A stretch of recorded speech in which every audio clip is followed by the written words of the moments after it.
In this episode, we are adding refrigerant on this 2010 Volvo C30. The refrigerant that we need is R134A.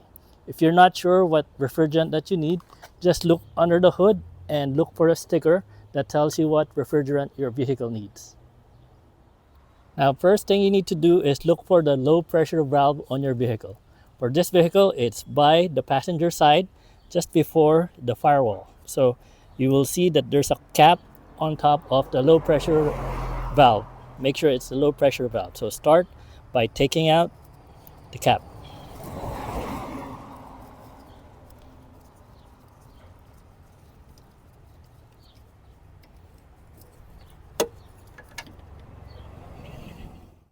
Start the vehicle.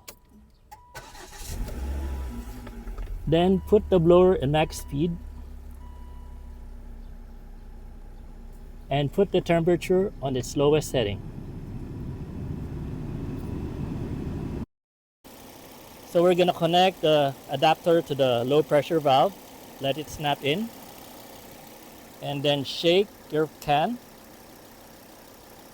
Then you're gonna rotate from 12 o'clock to 3 o'clock while pressing the trigger.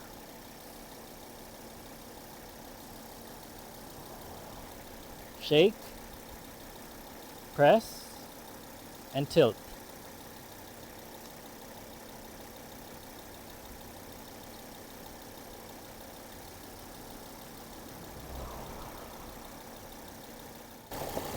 Okay, so I forgot to show earlier that it was only 20, now it's up to 42.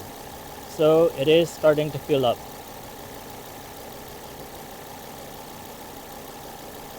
We should be good with this. So check inside, then when you're done, remove your adapter, put back the cap, and you're done. And that is how to add refrigerant on a 2010 Volvo C30. Thank you for watching.